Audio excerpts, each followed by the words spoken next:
பிள்ளைகளே, இந்த நாடுகளில் தேவனுடைய வார்த்தைகளை நாம் தியானிக்க கடந்து வந்திருக்கிறோம்.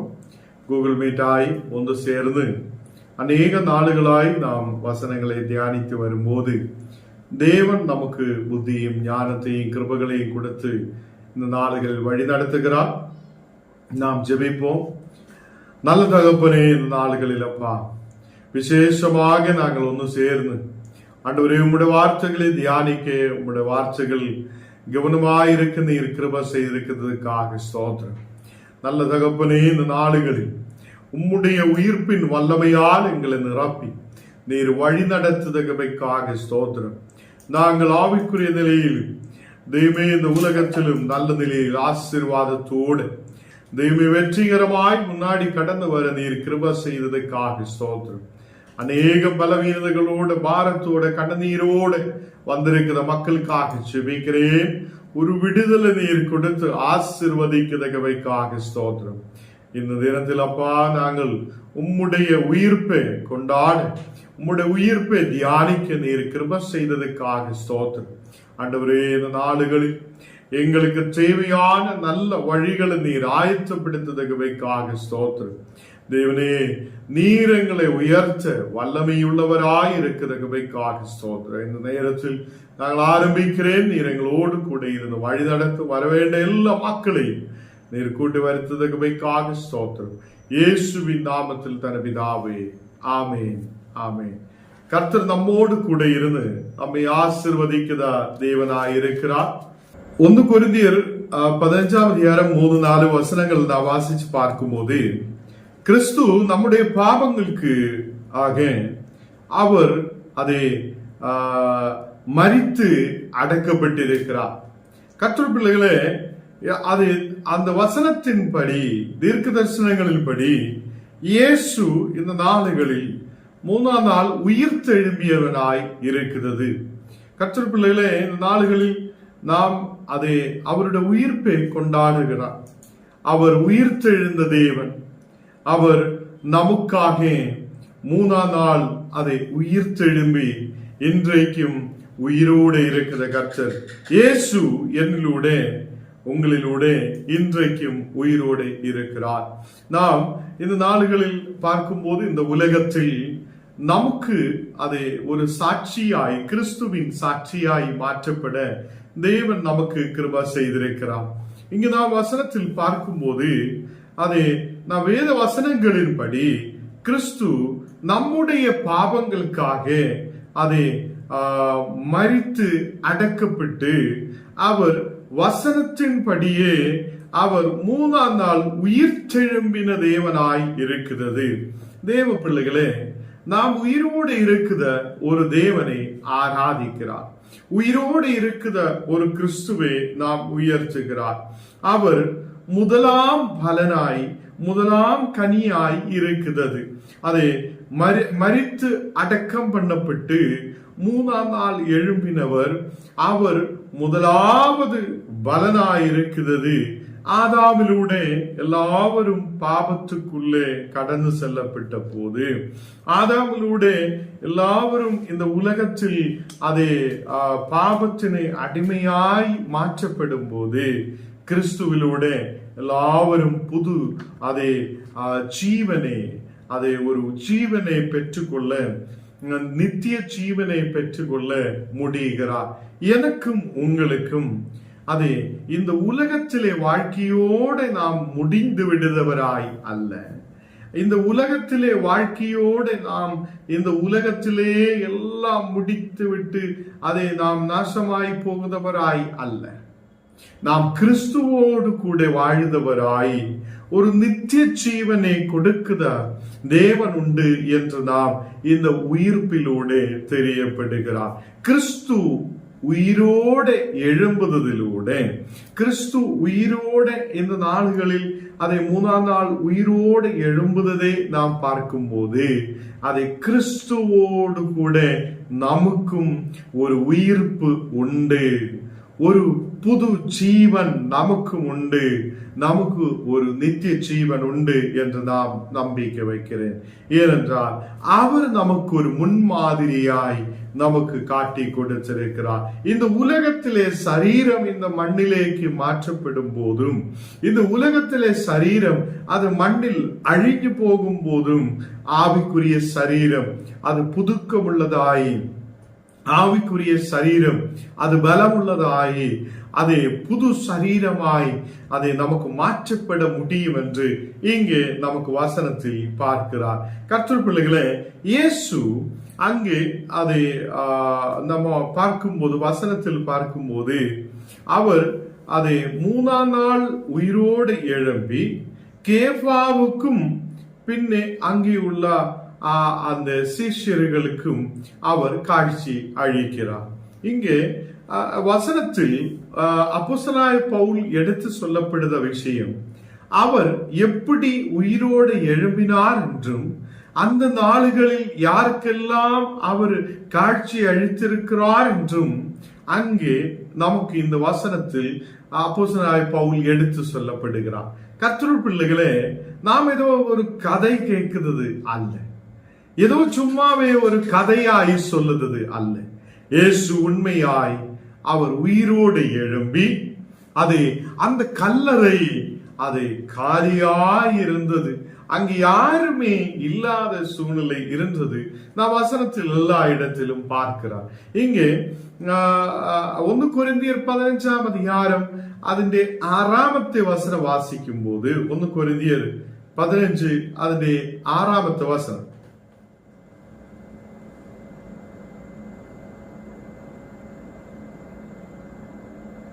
அங்கே 6ாமത്തെ வசனத்தில் நாம் வாசிக்கும் போது அங்கே பார்க்க முடியும், 500க்கும் மேலான மக்கள் ஒரே இடத்தில் அதை இயேசுவை பார்க்கிறார். அதை மரித்து அடக்கம் பண்ணப்பட்டு அதுக்கப்புறம் 3ஆம் நாள் உயிர் தெழும்பியதுக்கு அப்புறம் இயேசுவே 500க்கும் மேலான மக்கள் ஒரே இடத்தில் பார்க்கிறார். ஹல்லேலூயா! ஒரு உயிரான ஒரு சாட்சி நமக்கு இங்கே வசனத்தில் பார்க்க முடியுது.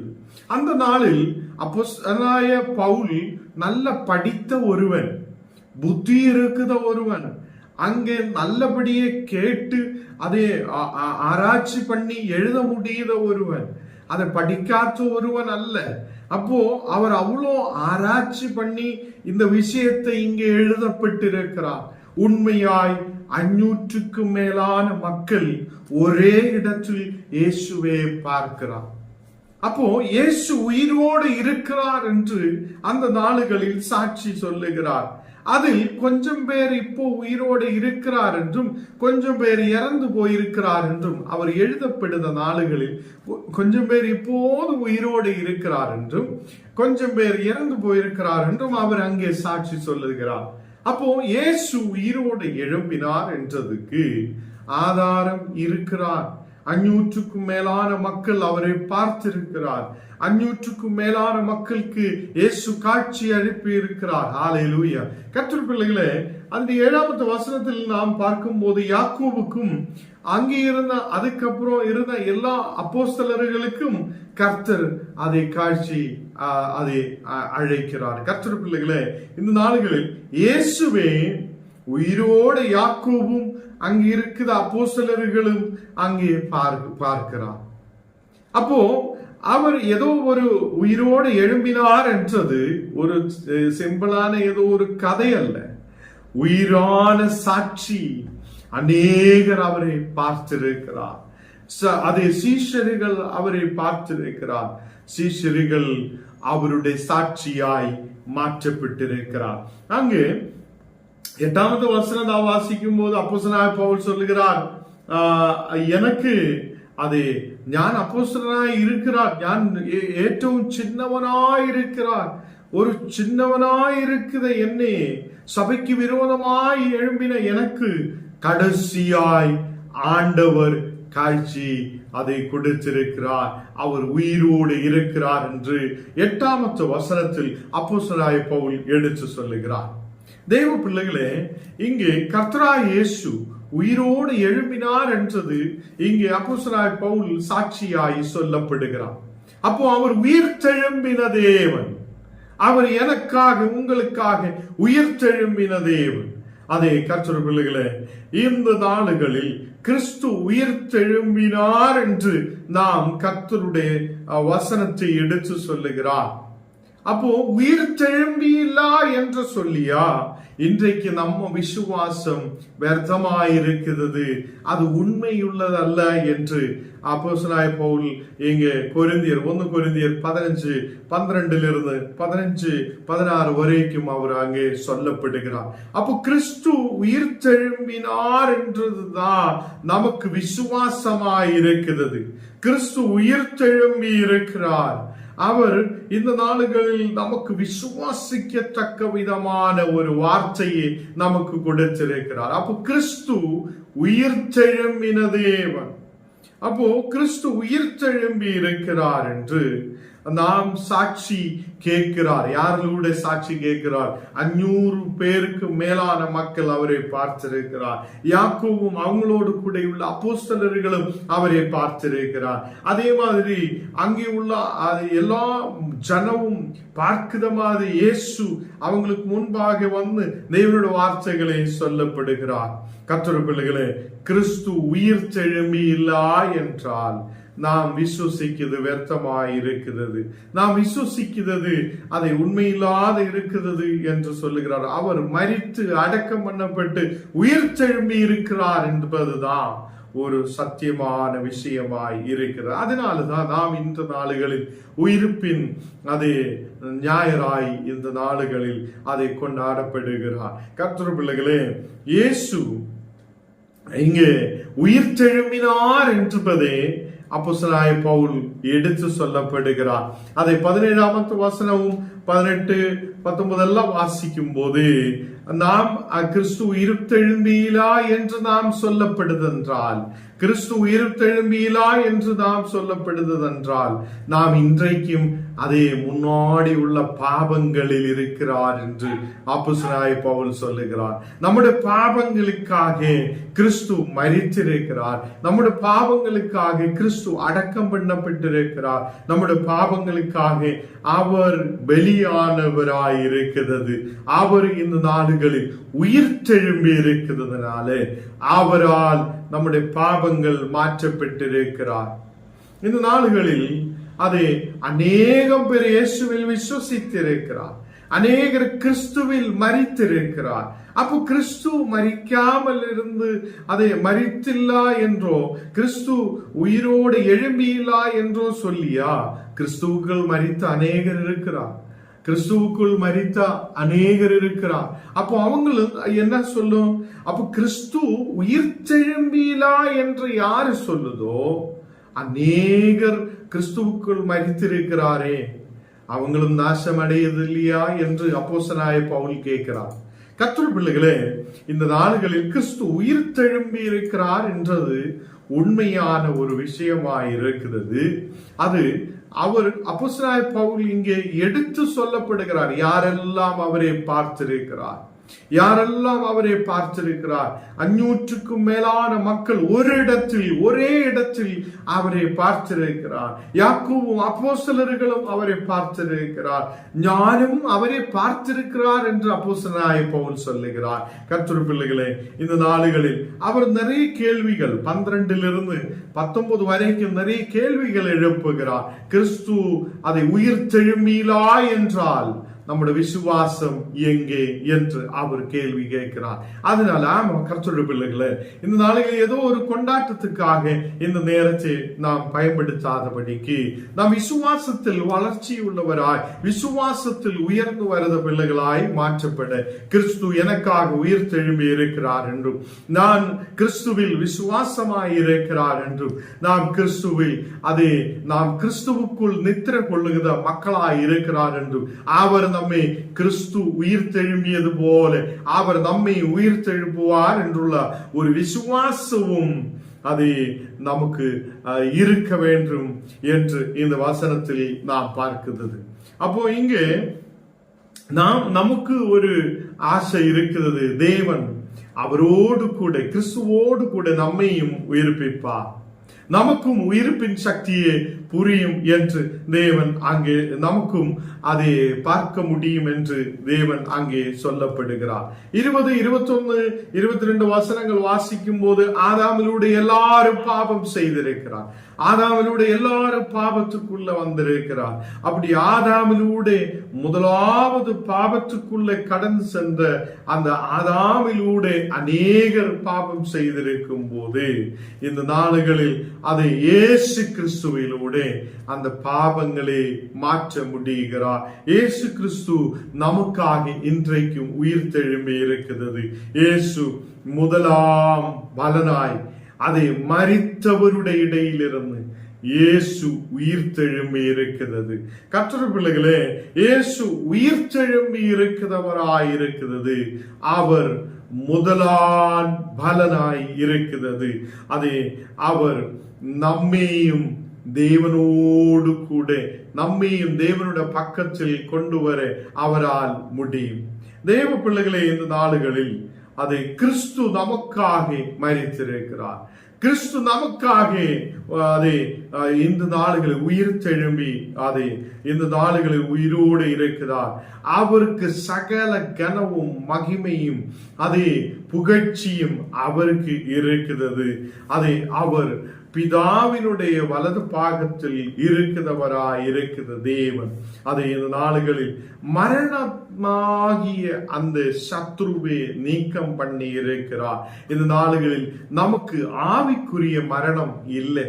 ஆவிக்குரிய சரீரம் நமக்கு புதுக்கமுள்ளதாய் மாற்றப்படவும் ஆவிக்குரிய சரீரம் அதை ஒரு உயிர்ப்புக்குள்ள வர முடியும் என்று இயேசு இந்த நாடுகளில் நம்மோடு கூட அதை நமக்கு ஒரு விசுவாசமான வார்த்தையை அவர் நமக்கு கொடுக்கிறார். இங்கே மத்தேயு 28 அதிகாரம் അതിന്റെ 5ാമത്തെ വചനത്തിൽ നാം വാസിക്കുമ്പോൾ അങ്ങ് பார்க்க முடியும். ஸ்திரீகள் அங்கே அதிகாலையிலே புறப்பட்டு வருகிறார். அங்கே ஸ்திரீகள் வந்து பார்க்கும்போது அங்கே இயேசுவுடைய கல்லறை அங்கே திறக்கப்பட்டிருக்கிறது. அது மூடி இருந்திருக்கிறார் என்றும் அங்கே அநேகர் நின்றிருக்கிறார் என்றும் ரோமர் சைனியமும் மக்களும் அங்கே இருக்கிறார் என்றும் எல்லாம் நமக்கு தெரிந்த விஷயம். இந்த நாடுகளில் ஸ்திரீகள் அங்கு கடந்து செல்லும் போது கல்லறை துறக்கப்பட்டிருக்கிறது. அதே அப்போ தூதன் அந்த ஸ்திரீகளோடு சொல்லப்படுகிறார், நீங்க பயப்படாதிருங்கள். அதே சிலுவையில் அறையப்பட்ட கிறிஸ்து அதே கிறிஸ்துவே நீங்க இங்கே பார்க்கிறார் தெரிகிறார் என்று எங்களுக்கு தெரியும் என்று அவர் தூதர்கள் சொல்லுகிறார். கர்த்தர் பிள்ளைகளே, அங்கே 6வது வசனத்தில் பார்க்கும் போது அவர் இங்கே இல்லை, அவர் உயிர் தெழுந்திருக்கிறார் என்று அவர் சொல்லப்பட்டிருக்கிறது போல அவர் உயிர் தெழும்பி இருக்கிறார் என்று அங்கே சொல்லப்படுகிறார். தேவ பிள்ளைகளே, அவரை வைத்திருந்த ஸ்தலத்தில் அவர் இல்லை. நீங்க போய் வேணும் என்றால் பாருங்க. கர்த்தருடைய பிள்ளைகளே, அவர் உயிர் தெழும்பி இருக்கிறார் என்று சொர்க்கிய தூதர்கள் அந்த ஸ்திரீகளோடு சாட்சி சொல்லுகிறார். அப்போ அங்கே இந்த ஸ்திரீகள் ஒரு உயிரான சாட்சியாய் மாற்றப்படுகிறார். அப்போ இயேசு உயிர் தெழும்பி இருக்கிறார் என்று அந்த தூதர்கள் ஸ்திரீகளோடு சொல்லுகிறார். அங்கே நாம் கீழே வாசித்து வரும்போது அவர் சொல்லின மாதிரி நீங்க அவர் கலீலாவுக்கு போயிட்டு இருக்கிறார், நீங்க சீஷர்களோடு சொல்லுங்கள், அவரை அங்கே பார்க்க முடியும் என்று சொல்லுகிறார். இங்கே கர்த்தர் பிள்ளைகளை, இயேசு இவங்களை பார்த்து அதை நீங்க பயப்படாதிருங்கள். அதை இந்த நாடுகளில் இயேசு உயிரோடு இருக்கிறார் என்று அவரே சொல்லுகிற, பயப்படாதீர்கள், நான் உயிரோடு இருக்கிறார் என்று அங்கே சாட்சி சொல்லுகிறார். தேவ பிள்ளைகளே, நம்ம உயிரோடு இருக்கிற தேவன் அதை அங்கு அவர் பரலோகத்தில் ஏறுவதற்கு முன்பாக அவர் சொல்லப்பட்ட சில விஷயங்கள் நமக்கு இங்கே பார்க்க முடியும். அது சொர்க்கத்துக்கும் பூமிக்கும் பரலோகத்துக்கும் பூமிக்கும் அது சகல அதிகாரங்களும் எனக்கு கொடுக்கப்பட்டிருக்கிறார் என்றும் 19வது வசனத்தில் நீங்க நீங்க புறப்பட்டு போய் பிதாவுடையும் புத்திரனுடையும் பரிசுத்த ஆவியுடையும் நாமத்தில் அதை ஞானஸ்நானம் கொடுத்தும் அதை நீங்க என்னுடைய சீஷர்களாய் மாற்றப்படுங்கள் என்று இயேசு இங்கே ஒரு விஷயத்தை எடுத்து சொல்லுகிறார். கர்த்தர் பிள்ளைகளே, நீங்க முதலாவது புறப்பட்டு போகிற மக்களாய் மாற்றப்படும். இயேசுவுக்காக புறப்பட்டு போகிற மக்களாய் மாற்றப்படணும். அநேகர் சொல்லும், ഞാൻ கர்த்தரோட ஊழியம் செய்கிறார், கர்த்தருக்காக ஜெபிக்கிறார், ஆண்டவரோடு கூட இருக்கிறார் என்று சொல்லியாலும் எல்லாவற்றையும் விட்டு தேவனுக்காக கடந்து செல்ல எத்தனை பேருக்கு முடிகிறார்? எத்தனை பேருக்கு தேவனுடைய சிஷ்யராய் மாற்றப்பட முடிகிறார்? நாம் விசுவாசியாய் தொடர்ந்து கொண்டிருக்கிறார். நாம் ஒரு விசுவாசியாய் இருக்கிறதுக்கு மட்டுமல்ல தேவன் விரும்புகிறார். இங்கே கர்த்தர் சொல்லுகிறார், நான் உயிர்த்தெழும்பின தேவன், நான் உங்களோடு கட்டளையிடுகிறேன், நீங்க புறப்பட்டு போய் பிதாவுடையும் புத்திரனுடைய பரிசுத்த ஆவியுடைய நாமத்தில் அநேகர ஞானஸ்நானம் கொடுத்தும் அவங்களை உபதேசம் பண்ணியும் அவங்களை கற்றுக் கொடுத்தும் அவங்களுக்கு வசனங்கள் சொல்லியும் அவங்கள் தேவ வசனத்தை காப்பாற்றி அதன்படி நடக்கிறதுக்காக கற்றுக் கொடுக்கிறதுக்காக உங்களை நான் அனுப்புகிறேன் என்று நீங்க ஒரு சீஷராய் மாற்றப்பட்டு அதே மாதிரி அநேகர சீஷராய் மாற்றப்படுவதற்காக தேவன் சொல்லுகிறார். கர்த்தர் பிள்ளைகளே, இந்த நாடுகளில் கடைசியாய் தேவன் சொல்லுத ஒரு வார்த்தை என்றால் நாம் அவர் சிலுவையில் கடைசியாய் சொல்லிய வார்த்தைகளை நாம் போன நாடுகளில் தியானித்திருக்கிறார். இந்த நாடுகளில் அவர் பரலோகத்தில் ஏறுவதற்கு முன்பாக அவர் சொல்லப்பட்ட கடைசியான வார்த்தை தான், நீங்க புறப்பட்டு போங்கள். நாம் இப்போதும் எங்கேயோ உட்கார்ந்துட்டு இருக்கிறார், நாம் இப்போதும் கர்த்தருடைய ஊழியங்கள் செய்கிறார் என்று சொல்லி எங்கேயோ உட்கார்ந்துட்டு இருக்க. என்னை கேட்குதா? யூடியூப்களோட கேட்குதா? என்னை கேட்குதா? கர்த்தருடைய பிள்ளைகளே, இயேசு உண்மையாய் நம்மோடு சொல்லி இருக்கிறார், நீங்க புறப்பட்டு போங்கள், நீங்க போய் அநேகரோடு சுவிசேஷத்தை சொல்லுங்கள், அவங்களுக்கு கற்றுக் கொடுங்கள், உபதேசம் பண்ணுங்கள், அவங்க தேவ வார்த்தையில் நிலநிற்கிறதுக்காக அவங்க தேவ உபதேசத்துக்குள்ள நிலநிற்கிறதுக்காக நீங்க கற்றுக் கொடுங்கள் என்று தேவ வார்த்தை சொல்லப்படுகிறார். அவன் கர்த்தருடைய பிள்ளைகளை, இந்த நாளுகளில் நாம் புறப்பட்டு போகிற மக்களாய் இருக்கட்டும், இயேசுவுக்காக சாட்சியாய் நிற்கிற ஒரு சீஷராய் நாம் மாற்றப்படட்டும். ஒரு விசுவாசியாய் மாற்றப்படணும் என்று அல்ல, இங்கே கர்த்தர் சொல்லி இருக்கிறார், நீங்களும் தேவனுடைய சீஷராய் மாற்றப்படணும். இனியும் அநேகம் ஜாதிகளிலிருந்து அநேகரை கர்த்தருடைய சீஷராய் மாற்றப்படணும் என்று தேவனுக்கு விருப்பம் இருக்கிறார். அவர் உலகத்துடைய கடைசி வரைக்கும் அவர் நம்மோடு கூட இருக்கிற தேவன். கர்த்தருடைய பிள்ளைகளை, இங்கே നമുക്ക് பார்க்க முடியுத ஒரு விஷயம், മാർക്ക് അതിന്റെ മാർക്ക് 28ാം അധികാരം അതിന്റെ 6ാമത്തെ വസനത്തിൽ, മാർക്ക് 28 അതിന്റെ 6ാമത്തെ വசனத்தில் நாம் பார்க்கும்போது அங்க பார்க்க முடியும், தூதன் சொல்ற சில விஷயங்கள் நாம் கவனமாய் எடுக்க வேண்டும். தூதன் சொல்லுகிறார், வாருங்கள், இங்க வந்து நீங்க பாருங்கள். அதே முதலாவது நீங்க வாருங்கள் என்று சொல்லுகிறார். நீங்க வந்து அந்த இடத்தை பாருங்கள். அப்போ அங்கே வருவதற்கான ஒரு அழைப்பை தூதன் கொடுக்கிறார். வாருங்கள், இயேசு உயிர் எழும்பினார், நீங்க வாருங்கள் என்று சொல்லி ஒரு வார்த்தை அங்கே நமக்கு பார்க்க முடியுது. அதே மாதிரி நீங்க பாருங்கள், வந்து பாருங்கள்.